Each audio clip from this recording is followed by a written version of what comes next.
जय हिंद बच्चों, आप सभी का स्वागत है अपने YouTube चैनल केमिस्ट्री आपकी #जियो। तो आज हम नेक्स्ट लेक्चर के बारे में बात कर रहे हैं। क्लास 12 सॉल्यूशन चैप्टर के जो केमिस्ट्री का सॉल्यूशन चैप्टर उसके नेक्स्ट लेक्चर के बारे में बात कर रहे हैं। इससे पहले हमने प्रीवियस लेक्चर्स में कंप्लीट कर लिया बेसिक ऑफ सॉल्यूशन, सॉल्यूशंस का क्या बेसिक है, सॉल्यूशंस के टाइप्स, ठीक है, ट्रिक्स भी हमने वहां पर पढ़ी थी वो सॉल्यूशंस के टाइप को याद करने का, और साथ ही साथ हमने जो है वहां पर कंप्लीट कर दिया है कंसंट्रेशन टर्म्स। तो उन कंसंट्रेशन टर्म में से एक कंसंट्रेशन टर्म हमारे पास रह गई थी, उसको हम इस लेक्चर्स में पढ़ने वाले हैं। तो बहुत आसान है, बिल्कुल ध्यान लगा के सुनना। ऐसा है जैसे लड्डू, नोट्स बिल्कुल अच्छे से बनाना है, क्योंकि नोट्स से क्या होगा, तुम्हारा उद्धार होगा, यानी कि सिलेक्शंस होगा। तो चलिए स्टार्ट करते हैं अपना नेक्स्ट लेक्चर और नेक्स्ट टॉपिक के बारे में। तो हमारा नेक्स्ट टॉपिक है हमारे पास बच्चा, हमारे पास नेक्स्ट टॉपिक है नॉर्मेलिटी। नॉर्मेलिटी, क्योंकि मोलैरिटी मोलैलिटी तो हमने पिछले लेक्चर्स में पढ़ लिया था।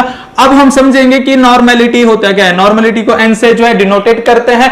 ये नॉर्मेलिटी क्या होता है, जैसे हमने, ध्यान से सुनना, जैसे हमने मोलैरिटी में पढ़ा था कि भाई मोलैरिटी किसी सॉल्यूशन के लिए बोलते हैं, तो वहां पर क्या था, सॉल्यूट था और सॉल्वेंट था, है ना, सॉल्यूट था, सॉल्वेंट था, और तब जाके क्या बन रहा था, हमारे पास सॉल्यूशंस बन रहा था। तो मोलैरिटी में हमने किस किस का जिक्र करा था, सॉल्यूशन का, वॉल्यूम का जिक्र करा था, वॉल्यूम ऑफ सॉल्यूशन वो भी लीटर में, और जो है सॉल्यूट का जिक्र करा था, सॉल्यूट के किसका जिक्र, सॉल्यूट का मोल का जिक्र करा था। पर यहां पर मोल नहीं होते हैं, यहां पर क्या होता है, number of gram equivalent of solute. ठीक, तो यहां पर डेफिनेशंस बिल्कुल मोलैरिटी की तरह ही हो जाएगी, यानी कि पर लीटर सॉल्यूशंस आएगा जैसे मोलैरिटी में था, पर ऊपर मोल की जगह क्या आ जाएगा, नंबर ऑफ ग्राम इक्विवेलेंट। ठीक है ना। तो यहां पर डेफिनेशंस की बात कर लेते हैं नॉर्मेलिटी की। तो नॉर्मेलिटी की डेफिनेशंस क्या आ जाएगी बच्चा, कि number of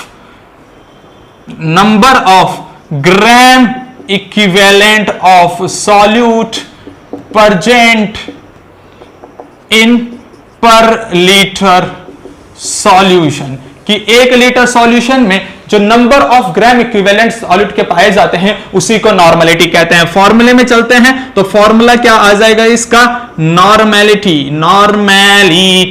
is equal to क्या आ जाएगा, number of gram equivalent, number of gram equivalent of solute, solute का ही है ना, केवल सॉल्यूट का जिक्र हो रहा है, upon volume of solution, volume of solution वो भी लीटर में, इस तरह से। तो हम इसको लिखेंगे कैसे, नॉर्मेलिटी को हम एन से रिप्रेजेंट कर रहे हैं, नंबर ऑफ ग्राम इक्विवेलेंट को, नंबर ऑफ ग्राम इक्विवेलेंट को हम ई ग्राम कर सकते हैं, number of gram equivalent upon volume of solution को वी लिख रहे हैं, और ब्रैकेट में जो है एल लिख रहे हैं, लीटर में होना चाहिए। तो ये हमारे पास क्या आ गया, हमारे पास नॉर्मेलिटी आ गया। अब एक बात ध्यान रखना बच्चा, यहां पर एक बात ध्यान ये रखनी होती है कि भाई वॉल्यूम ऑफ सॉल्यूशंस तो हम लीटर में निकाल देंगे, यानी कि वो तो आ जाएगा, लेकिन ये ग्राम इक्विवेलेंट कैसे निकालेंगे, नंबर ऑफ ग्राम इक्विवेलेंट कैसे निकालेंगे। तो इसको निकालने का तरीका जो है, यहां पर अगर हमें नंबर ऑफ ग्राम इक्विवेलेंट निकालना है, यानी कि हम बात करें नंबर ऑफ ग्राम इक्विवेलेंट निकालना है, तो नंबर ऑफ ग्राम इक्विवेलेंट निकालने का भी एक फॉर्मूला होता है, यानी कि इस ई ग्राम को भी निकालने का एक फॉर्मूला होता है, और वो फॉर्मूला हमारे पास होता है गिवन मास, जो क्वेश्चन में मास दे रखा है, given mass upon equivalent mass, E, इसको बोलते हैं इक्विवेलेंट मास। तो ये यहां का फॉर्मूला होता है। अब हम बात कर रहे हैं भाई गिवन मास, तो चलो हमारे पास क्वेश्चंस में दे रखा होगा, वो तो हमें पता चल जाएगा, लेकिन इस इक्विवेलेंट मास को कैसे निकालेंगे, तो इस इक्विवेलेंट मास को निकालने का भी फॉर्मूला होता है, equivalent mass is equal to होता है बच्चों, इस equivalent mass is equal to होता है, अगर हम इस इक्विवेलेंट मास को निकालने को देखें तो इस इक्विवेलेंट मास को निकालने का भी फॉर्मूला हमारे पास होता है। तो वो फॉर्मूला हमारे पास इक्विवेलेंट मास निकालने का क्या होता है, हमारे पास molar mass upon valency factor, valency factor. तो इस तरह से हमारे पास ये फॉर्मूला हमारे पास पूरा का पूरा नॉर्मेलिटी का निकल के आ जाता है। ठीक, अब वैलेंसी फैक्टर क्या होता है, यानी कि हमें पता है कि मोलर मास, तो हमें पता होगा जो कंपाउंड दे रखा होगा, जैसे CO2 दे रखा है तो CO2 का मोलर मास कितना है, 44 है। ऐसे ही कुछ भी दे रखा हो, जैसे H2SO4 दे रखा होगा तो उसका 98 मोलर मास, यानी कि टोटल मास निकाल देंगे। पर ये वैलेंसी फैक्टर कैसे निकालेंगे, तो वैलेंसी फैक्टर को हम अभी समझ रहे हैं। तो इस तरह से हमारे पास सारा का सारा क्या हो गया, नॉर्मेलिटी, यानी कि नॉर्मेलिटी निकालनी है, तो नॉर्मेलिटी निकालने के लिए हमारे पास क्या होना चाहिए, वैलेंसी फैक्टर होना चाहिए, तभी जाके हमारे पास इक्विवेलेंट मास निकलेगा। जब इक्विवेलेंट मास निकलेगा तभी ग्राम इक्विवेलेंट निकलेगा, और वॉल्यूम हमें सॉल्यूशंस का पता होगा, तब जाके हमारे पास नॉर्मेलिटी बहुत आसानी से आ जाएगा। तो क्या यहां पर जो नॉर्मेलिटी है, क्या नॉर्मेलिटी टेम्परेचर के इनवर्सली प्रोपोर्शनल होगी? हाँ, क्योंकि हमने पढ़ा है कि temperature is directly proportional to the volume, और जब टेम्परेचर बढ़ाएंगे तो वॉल्यूम बढ़ेगा, जब वॉल्यूम बढ़ेगा तो नॉर्मेलिटी डिक्रीज होगी। Is it clear? तो आगे देख लेते हैं इस वैलेंसी फैक्टर का मतलब क्या है। तो वैलेंसी फैक्टर को समझ लेते हैं एक बारी। वैलेंसी फैक्टर, यहां पर ध्यान से सुनना, वैलेंसी फैक्टर, इस वैलेंसी फैक्टर को जो है हम VF भी कहते हैं, और इसका दूसरा नाम भी है N फैक्टर्स, इसको N फैक्टर्स के नाम से भी जानते हैं। अब ये वैलेंसी फैक्टर क्या आता है, किस तरह से आता है, या फिर क्या होता है ये वैलेंसी फैक्टर? तो ध्यान दीजिए, वैलेंसी फैक्टर जो है एसिड के लिए अलग होता है, बेस के लिए अलग होता है, सॉल्ट के लिए अलग होता है, ऐसे कोई रिएक्शंस जो है रिडॉक्स रिएक्शंस के लिए अलग अलग होता है। तो सबसे पहले हम बात कर रहे हैं वैलेंसी फैक्टर्स ऑफ एसिड। तो हम बात कर रहे हैं valency factors of acid. Acid के बारे में बात कर रहे हैं, वैलेंसी फैक्टर्स ऑफ एसिड का जिक्र कर रहे हैं, ठीक है ना। तो एसिड में जो वैलेंसी फैक्टर निकालना है तो वो कैसे निकालेंगे? एक बात ध्यान रखना, अगर एसिड का वैलेंसी फैक्टर निकालना है तो उसमें number of H+ ion donator निकालना है, डोनर, कि भाई वो कितना H+ आयन, वो एसिड कितना H+ आयन डोनेट कर रहा है, वही उसका क्या हो जाएगा बच्चों हमारे पास वैलेंसी फैक्टर। फॉर एग्जांपल समझ लीजिएगा, मान लीजिए कोई एसिड है हमारे पास HCl, ठीक, तो ये HCl कितना H+ देगा, एक H+ देगा, इस H+ को ये निकाल देगा, तो हम बोलेंगे इसका वैलेंसी फैक्टर क्या है, 1, ठीक। ऐसे हम बात करेंगे H2SO4 कितना H+ देगा, कितना H+ आयन देगा, तो वो देगा 2, तो हम बोलेंगे इसका वैलेंसी फैक्टर है 2। ऐसे हम बात करेंगे HNO3 यानी कि नाइट्रिक एसिड, तो ये कितना H+ देगा, एक H+ देगा, तो इसका वैलेंसी फैक्टर भी हमारे पास 1 हो जाएगा, इस तरह से, ठीक है बच्चा। ऐसे ही हम बात करते हैं H3PO3 फास्फोरस एसिड, या फिर ऐसे बात करते हैं H3PO4 फास्फोरिक एसिड। तो ये कितने एसिड यानी कि यहां पर भी कितने H+ आयन देंगे। तो मान लीजिए यहां पर देखो, यहां पर 3 H हाइड्रोजन है और यहां पर भी 3 हाइड्रोजन है, तो ये दोनों अलग अलग एसिड हैं। तो क्या इन दोनों का जो अलग अलग होते हुए भी हम बोल रहे हैं ये फास्फोरस एसिड है, ये फास्फोरिक एसिड है, तो क्या ये सेम H+ आयन देंगे? नहीं, क्योंकि यहां पर भी अगर हम बात करें, यहां पर भी 3 हाइड्रोजन है, यहां पर भी 3 हाइड्रोजन है, लेकिन ये सेम H+ आयन नहीं देंगे। क्यों नहीं देंगे, किस तरह से? क्योंकि अगर मैं इसका वैलेंसी फैक्टर निकाल के देखता हूं तो इसका वैलेंसी फैक्टर 2 आता है, और इसका वैलेंसी फैक्टर निकाल के देखता हूं तो इसका वैलेंसी फैक्टर 3 आता है। इसका मतलब जो है ये हमारे पास जो है केवल और केवल 2 H+ आयन दे रहा है, और ये हमारे पास जो है कितना 3 H+ आयन दे रहा है। तो इस वजह से हम बोल रहे हैं कि इसका वैलेंसी फैक्टर 2 है, इसका वैलेंसी फैक्टर 3 है। अब किस तरह से ये 2 ही यानी कि 3 हाइड्रोजन होते हुए भी 2 H+ दे रहा है, और इसमें जो है तीनों ही H+ जा रहे हैं। तो एक बात ध्यान रखना, यहां पर ये जो है ये फास्फोरस के ऑक्सो एसिड है। तो ऑक्सो एसिड में क्या होता है, इसका स्ट्रक्चर कुछ ऐसा होता है। ऑक्सो एसिड में क्या होता है कि जो है बीच में जो सेंटर एटम होता है, अगर मैं बात करूं बीच में सेंटर एटम फास्फोरस है, तो एक डबल बॉन्ड O होगा, सिंगल बॉन्ड OH होगा, इस तरह से। तो ऑक्सो एसिड की खासियत है, ये होता ही होता है। अब बाकी क्या बच गया है इसमें, बाकी इसमें क्या बच गया कि 2 ऑक्सीजन तो यूज हो गए, ठीक, 1 हाइड्रोजन यूज हो गया। अब क्या बच गया, 2 हाइड्रोजन बच गया, 1 ऑक्सीजन बच गया। 1 ऑक्सीजन और 1 हाइड्रोजन को फर्दर इस तरह से लिख देंगे, और फिर बच गया क्या, केवल और केवल कितना क्या बच गया, 1 हाइड्रोजन बच गया। तो 1 हाइड्रोजन को फिर हम इस तरह से लिख देंगे। तो H+ केवल वहां से जाता है, H+ केवल वहां से जाता है जो OH वाला ग्रुप जुड़ा हुआ होता है, ठीक है ना। तो OH कितने इसमें 2, तो वही जहां पर OH होगा वहीं से H+ जाएगा। तो इसका मतलब यहां पर 2 H+ जाएंगे, क्योंकि 2 OH है, तो इस वजह से इसका जो वैलेंसी फैक्टर है वो 2 आया। ये वाला हाइड्रोजन नहीं जाएगा, जो सेंटर एटम के साथ डायरेक्टली जुड़ा होता है वो नहीं जाता, बल्कि जो इनडायरेक्ट जुड़े होते हैं सेंटर एटम के साथ वो चले जाते हैं, ठीक है ना। यानी कि सिंपल से इतना सा याद रखना कि जो OH वाले हाइड्रोजन होंगे वही जाएंगे, ठीक। तो यहां पर 2 हैं OH वाले हाइड्रोजन, तो इसका मतलब इसका वैलेंसी फैक्टर भी क्या है 2। यहां पर बात करते रहते हैं तो यहां पर सेंटर एटम क्या हमारे पास P डबल बॉन्ड O हो जाएगा, सिंगल बॉन्ड OH हो जाएगा। अब यहां पर देखिए 2 हाइड्रोजन बचे और 2 ही ऑक्सीजन बचे, है ना। तो 2 हाइड्रोजन और 2 ऑक्सीजन को हम फर्दर OH और OH इस तरह से लिख देंगे। तो क्या यहां पर 3 OH ग्रुप आ गए और 3 OH ग्रुप आएंगे तो वहीं से जो है हाइड्रोजन जाएगा, उन्हीं से हाइड्रोजन जाएगा। तो इस वजह से यहां पर जो है वैलेंसी फैक्टर क्या निकल के आया हमारे पास 3 निकल के आया। तो इस तरह से ध्यान रखना कि कोई भी एसिड जितना H पॉजिटिव आयन दे सकता है वही उसका वैलेंसी फैक्टर होगा, ठीक है। समझ में आया। अब बेस के बारे में पढ़ लेते हैं कि बेस जो है किस तरह से वहां पर वैलेंसी फैक्टर निकाला जाता है बेस का। पहले इसको छाप लीजिएगा। नेक्स्ट हम बात करते हैं valency factors of base. Valency factor of base, यानी कि बेस के लिए वैलेंसी फैक्टर निकाल रहे हैं, ठीक। तो इस बेस के लिए वैलेंसी फैक्टर जब भी निकालते हैं तो बेस में हम क्या देखते हैं कि कोई बेस कितना OH नेगेटिव आयन देता है वही उसका वैलेंसी फैक्टर्स होता है। जैसे मैं बात कर रहा हूं कि OH नेगेटिव आयन डोनर कि कितना वो OH नेगेटिव आयन डोनेट कर रहा है, डोनर है, वही उसका क्या हो जाएगा, वही उसका वैलेंसी फैक्टर हो जाएगा। जैसे फॉर एग्जांपल समझ ही लीजिएगा, एग्जांपल अगर मैं बात कर रहा हूं कोई हमारे पास बेस है NaOH है जैसे, ठीक है ना। तो ये NaOH कितना OH देगा, तो 1 देगा, तो इस वजह से इसका वैलेंसी फैक्टर 1 हो गया। ऐसे जो है मैग्नीशियम हाइड्रोक्साइड की बात कर लेते हैं, यानी कि MgOH का होल ट्वाइस कर लेते हैं, तो ये कितना OH देगा 2, तो इसका मतलब इसका वैलेंसी फैक्टर क्या हो जाएगा बच्चों 2 हो जाएगा, ठीक। ऐसे यहां पर AlOH का होल थ्राइस है ना, यानी कि एल्यूमिनियम हाइड्रोक्साइड की बात करें तो यहां पर वैलेंसी फैक्टर क्या निकल के आएगा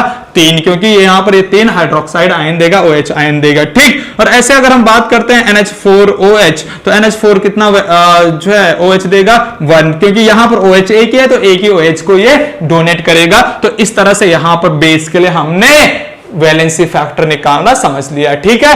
आगे हम बात कर लेते हैं किसी भी सॉल्ट के लिए बात कर लेते हैं। फॉर एग्जांपल किसी सॉल्ट के लिए, है ना, यानी कि वैलेंसी फैक्टर फॉर सॉल्ट। अब सॉल्ट के लिए वैलेंसी फैक्टर कैसे निकालेंगे, तो ध्यान देना, यानी कि एन फैक्टर कैसे निकालेंगे सॉल्ट के लिए। तो सॉल्ट के लिए एन फैक्टर हम बात करेंगे कि कोई भी सॉल्ट जो है उसमें जितना पॉजिटिव चार्ज होगा, है ना, यानी कि नंबर ऑफ पॉजिटिव चार्ज, इस तरह से ध्यान रखना, number of positive charge. Positive charge किस तरह से, मान लीजिए अगर मैं सॉल्ट बात कर रहा हूं NaCl, एग्जांपल के तौर पे NaCl ले रहा हूं, तो NaCl में कितना पॉजिटिव होगा, यानी कि ये टूटेगा Na positive plus Cl negative. तो यहां पर पॉजिटिव चार्ज कितना है, 1 पॉजिटिव चार्ज है, तो हम बोलेंगे इसका वैलेंसी फैक्टर क्या है बच्चों 1। ऐसे अगर मैग्नीशियम क्लोराइड की बात करता हूं, MgCl2 की बात कर रहा हूं, तो ये टूटेगा Mg2 positive plus 2Cl negative. तो यहां पर वैलेंसी फैक्टर्स क्या निकल के आ गया 2, इस तरह से, है ना बच्चा।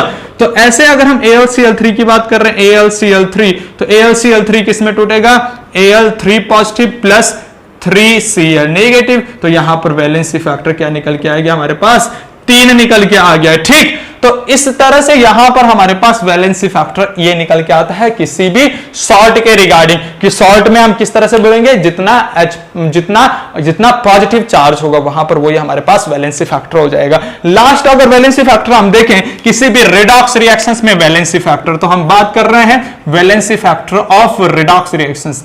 वैलेंसी फैक्टर्स ऑफ रिएक्शंस या फिर और रिडॉक्स रिएक्शंस, किसी रिडॉक्स रिएक्शंस में वैलेंसी फैक्टर, तो वो कैसे निकालते हैं, तो रिडॉक्स रिएक्शंस में वैलेंसी फैक्टर का मतलब होता है कि जितना इलेक्ट्रॉन एक्सचेंज हुआ है, यानी कि हम यहां पर बात करेंगे नंबर ऑफ इलेक्ट्रॉन एक्सचेंज, जितना नंबर ऑफ इलेक्ट्रॉन एक्सचेंज हुआ है। फॉर एग्जांपल समझ लीजिएगा, तो मान लीजिए हमारे पास जो है एक रिएक्शन है Zn प्लस CuSO4 और ये कन्वर्ट हो रहा है ZnSO4 प्लस Cu। तो अब देखिएगा यहां पर अगर देखोगे तो यहां पर जिंक न्यूट्रल है, यानी कि जीरो ऑक्सीडेशन स्टेट में है, और यहां से यहां जाओगे तो Zn +2 ऑक्सीडेशन स्टेट में है, तो हम बोलेंगे यहां पर डिफरेंस कितने का आ गया, 2 इलेक्ट्रॉन का डिफरेंस आ गया। यहां से भी बात करें, यहां पर कॉपर +2 चार्ज है और यहां पर कॉपर 0 चार्ज है, तो यहां पर भी 2 डिफरेंस आ गया। तो जब डिफरेंस सेम हो तो वही n फैक्टर की वैल्यू आती है, वही वैलेंसी फैक्टर की वैल्यू आती है हमारे पास 2, यानी कि ये n फैक्टर या फिर इसी को हम क्या बोल सकते हैं, वैलेंसी फैक्टर, यहां से 2 निकल के आ गया। Is it clear?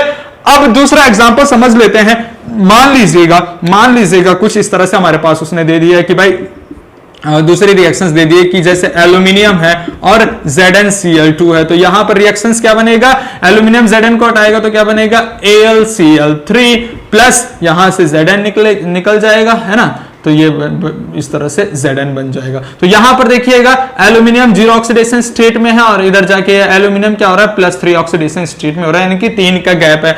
यहां पर देखोगे तो Zn जो है 2 पॉजिटिव चार्ज में और यहां पर 0 ऑक्सीडेशन स्टेट है, तो यहां पर अगर गैप देखोगे तो 2 का गैप है। तो अगर गैप डिफरेंट हुआ, तो डिफरेंट जब गैप होता है तो उस डिफरेंट गैप को हम क्या कर देते हैं, मल्टीप्लाई कर देते हैं, और मल्टीप्लाई करके जो नंबर निकल के आता है हमारे पास वही उसका वैलेंसी फैक्टर हो जाता है या फिर n फैक्टर हो जाता है। ठीक, अगर नंबर सेम है, जैसे यहां पर 2 है, तो वही वैलेंसी फैक्टर हो जाता है, लेकिन नंबर अगर जो है गैपिंग नंबर अगर डिफरेंस निकला, डिफरेंट निकला, तो उसका मल्टीप्लिकेशन करके जो हमारे पास आता है वही उसका वैलेंसी फैक्टर हो जाता है। तो ये था हमारे पास वैलेंसी फैक्टर निकालने का तरीका। अब हम बात कर लेते हैं नॉर्मेलिटी का इक्वेशंस और उसी से हमें सारा कुछ समझ में आ जाएगा। Is it clear? छापिए। अब देख लीजिए, जैसे हमारे पास ये 2 क्वेश्चन दे रखे हैं, एक नॉर्मेलिटी का ये वाला क्वेश्चन दे रखा है, एक नॉर्मेलिटी का ये वाला क्वेश्चन दे रखा है। इन क्वेश्चंस को कैसे करना है तो बहुत आसान है। अभी हमने फॉर्मूला पढ़ा था नॉर्मेलिटी का, तो पहले देख लेते हैं। जब भी हम न्यूमेरिकल पोर्शंस करें तो सबसे पहले एक बात ध्यान रखिए कि हमारे पास गिवन क्या है। तो गिवन की बात कर लेते हैं, तो हम सॉल्यूशन इसकी कर रहे हैं। तो गिवन में हमारे पास क्या है, बोल रहा calculate the normality of the solutions formed by dissolving 0.2 gram NaOH to make 250 ml solutions। यानी कि क्या मेरे पास ये गिवन मास है ग्राम में, तो हम बोलेंगे ये क्या है हमारे पास, गिवन मास। ये क्या है बच्चा, गिवन मास कितना है, 0.2 ग्राम। ओके, अब हमारे पास ये क्या है, वॉल्यूम। तो ये वॉल्यूम है, वॉल्यूम ऑफ सॉल्यूशंस, यानी कि V है, V कितना, 250 ml। क्या हम इसको लीटर में कन्वर्ट कर सकते हैं, तो लीटर में कन्वर्ट करा तो ये हमारे पास आया, हमारे पास कितना है, 0.25 लीटर, इतना ये वॉल्यूम आ गया। ठीक, अब इसकी नॉर्मेलिटी कैसे निकालने, तो नॉर्मेलिटी निकालने के लिए ध्यान दीजिएगा। नॉर्मेलिटी निकालने के लिए अभी हमने फॉर्मूला पढ़ा था नॉर्मेलिटी का कि नॉर्मेलिटी इज इक्वल टू क्या है, ग्राम इक्विवेलेंट ग्राम अपॉन वॉल्यूम। ठीक, तो वॉल्यूम हमें पता है, वॉल्यूम तो हमें मिल गया, इतना है, ठीक है ना, वॉल्यूम लीटर में था तो इतना हमें वॉल्यूम मिल चुका है बच्चों इधर से, पर हमें ये ग्राम इक्विवेलेंट निकालना है। तो इसको निकालने का भी हमारे पास फॉर्मूला है। इसको निकालने का फॉर्मूला क्या है, यानी कि ग्राम इक्विवेलेंट निकालने का फॉर्मूला क्या है, गिवन मास। गिवन मास कितना है, 0.2 ग्राम अपॉन इक्विवेलेंट मास। तो ये इक्विवेलेंट मास निकालना है। तो इस इक्विवेलेंट मास को कैसे निकालेंगे, ध्यान से सुनना। अगर मैं इस इक्विवेलेंट मास को निकालता हूं तो हमने फॉर्मूला पढ़ा था, equivalence mass is equal to molar mass. Molar mass किसका, NaOH का। NaOH का मोलर मास क्या है, देखो सोडियम का तो 23 होता है, प्लस 16 ऑक्सीजन प्लस 1 इसका, तो 17 3 40, ये 40 हो गया, है ना, 40 हो गया, upon valency factor. Valency factor कितना हो जाएगा, NaOH बेस है, NaOH का भी हमने पढ़ा था वैलेंसी फैक्टर 1 है, यानी कि 1 OH दे रहा है, तो ये इसका वैलेंसी फैक्टर निकल के आ गया। तो हमारे पास E इज इक्वल टू 40 आ गया, 40 को यहां पर रख दीजिएगा, तो हमारे पास E ग्राम क्या आ गया, E ग्राम इक्विवेलेंट क्या आ गया बच्चों, हमारे पास 0.2 अपॉन ये क्या आ जाएगा, 40 आ जाएगा। Is it clear? तो ये हमारे पास ये आ गया, इसको यहां पर रख दीजिए तो हमारे पास नॉर्मेलिटी निकल के आ जाएगी। इसको रखा यहां पर 0.2 अपॉन 40, तो हमारे पास नॉर्मेलिटी निकल के क्या आएगा बच्चा, डिवाइडेड बाय 0.25। तो इसको सॉल्व करोगे तो ये जो है ये डिवाइड कर दो, अंदर का मल्टीप्लाई बार की मल्टीप्लाई करोगे तो यहां पर हमारे पास नॉर्मेलिटी निकल के आएगा 0.2 इंटू 1 डिवाइडेड बाय 40 इंटू 0.25। इसको कैलकुलेट करोगे तो हमारे पास नॉर्मेलिटी यहां से निकल के आएगा 0.2 एंड 0.2। इस तरह से हमारे पास यहां पर नॉर्मेलिटी निकल के आ गई 0.2। ठीक है ना, ओके, इतना समझ में आया? तो बहुत आसान है, यानी कि पहले वैलेंसी फैक्टर निकाल दीजिए, फिर वैलेंसी फैक्टर निकलने के बाद जो है ई निकाल दीजिए, ई निकालने के बाद हमारे पास ये ग्राम इक्विवेलेंट आ जाएगा, ग्राम इक्विवेलेंट को ऊपर रख के जो है वॉल्यूम को रख के ये हमारे पास इतना आ जाएगा। बहुत आसान है। अब इस क्वेश्चंस को देख लेते हैं। तो इस क्वेश्चंस में क्या है, यहां पर हमारे पास बोल रहा है what will be the normality of a solutions obtaining by mixing 200 ml of pure water 200 ml of इतना नॉर्मलिटी। ये हमारे पास ऑलरेडी दे रखा है, ध्यान देना कि यहां पर हमारे पास ये नॉर्मलिटी पहले से दे रखी है, यानी कि ये N1 की वैल्यू दे रखी है हमारे पास, ठीक। और यहां पर ये वॉल्यूम भी दे रखा है, ठीक। तो एक बात ध्यान रखना, वो क्या बोल रहा है कि इतना HCl का वॉल्यूम है और उसकी नॉर्मलिटी इतना है। तो मान लीजिएगा इसका सॉल्यूशन जब भी करेंगे इस तरह से ध्यान दीजिएगा, तो हमारे पास क्या है, HCl सॉल्यूशन है। मान लीजिए ये क्या है, यहां पर HCl का सॉल्यूशन है, ठीक। इसके लिए हम बोल रहे हैं कि इसकी नॉर्मलिटी हो जाएगी N1, इसकी जो है वॉल्यूम हो जाएगा V1। तो यहां पर देखिए नॉर्मलिटी हमारे पास दे रखा है, N1 दे रखा है 0.2 और V1 दे रखा है हमारे पास 100, ठीक। अब बोल रहा है कि अगर इसमें मैंने क्या मिला दिया, इस एसिड में हमने क्या मिला दिया बाहर से, मान लीजिए बाहर से हमने इसमें एसिड में क्या मिलाया, 200 ml इसमें क्या मिला दिया, वाटर, यानी कि 200 ml इसमें वाटर मिला दिया। तो अब इसका नॉर्मलिटी क्या होगा, तो देखिएगा जब 200 ml इसमें वाटर मिलाएंगे तो टोटल वॉल्यूम क्या हो जाएगा, यानी कि V2 क्या हो जाएगा, तो V2 हमारे पास निकल के आ जाएगा, यहां पर टोटल वॉल्यूम 300 ml, ठीक। यानी कि यहां पर 300 ml निकल के आ गया टोटल वॉल्यूम, यानी कि 200 ये और प्लस 100 ये, तो क्या आ गया, V2 300 आ गया। अब पूछ रहा है कि यहां पर नॉर्मलिटी बताइए इस सॉल्यूशन की, यानी कि N2 बताइए नॉर्मलिटी क्या होगा। तो यहां पर फॉर्मूला होता है बहुत इंपॉर्टेंट, यहां पर फॉर्मूला होता है N1V1 is equal to N2V2। इस फॉर्मूले को याद रखना बच्चे, ये बहुत इंपॉर्टेंट है अपने आप में। हमें क्या निकालना है, N2 निकालना, तो N2 इज इक्वल टू क्या हो जाएगा, N1V1 अपॉन क्या हो जाएगा, V2। तो क्या निकल के आएगा, N2 इज इक्वल टू क्या निकल के आएगा, N1 की वैल्यू कितनी है 0.2 इंटू V1 की वैल्यू क्या है 100 डिवाइडेड बाय V2 हमारे पास क्या हो गया, टोटल वॉल्यूम क्या हो गया, V2 300, और यहां पर इसको कैंसिल करोगे, ये 2 0 कैंसिल हो गया, यानी कि N2 हमारे पास आ गया 0.2 डिवाइडेड बाय 3, इसको कैंसिल आउट करोगे तो हमारे पास क्या आएगा, यहां पर आएगा N2 इज इक्वल टू 0.066। इस तरह से कुछ यहां पर आंसर आ जाएगा, 066 को हम 7 भी लिख सकते हैं इस तरह से, ठीक है। तो ये हमारे पास यहां पर नॉर्मलिटी निकल के आ गया, N2 निकल के आ गया। बहुत ही इंपॉर्टेंट क्वेश्चन है ये, इंपॉर्टेंट क्वेश्चन है बहुत ज्यादा, क्योंकि ये जो है नीट वगैरह में भी आ रखा है बेटा, नीट में प्रीवियस ईयर में आ रखा क्वेश्चन है, तो बहुत इंपॉर्टेंट क्वेश्चन है। इज इट क्लियर, ठीक है। ये भी और ये भी, ये बोर्ड एग्जाम का क्वेश्चन है, ये बोर्ड एग्जाम में आ रखा है। तो ये हमारे पास बोर्ड एग्जाम का क्वेश्चंस, ये नीट वगैरह में क्वेश्चंस आ रखा है, तो बहुत इंपॉर्टेंट है। आया समझ में, चलो छाप लीजिएगा। अब इसके बाद हम जो है नेक्स्ट लेक्चर की तरफ बढ़ेंगे अपने सॉल्यूशंस के, ठीक है ना। तो इतना छाप लीजिएगा। कोई डाउट अगर नॉर्मलिटी से रह गया हो तो जरूर कमेंट सेक्शन में पूछना, मैं तुम्हारे उस डाउट को बिल्कुल चुटकियों में दूर कर दूंगा। इज इट क्लियर, ठीक है।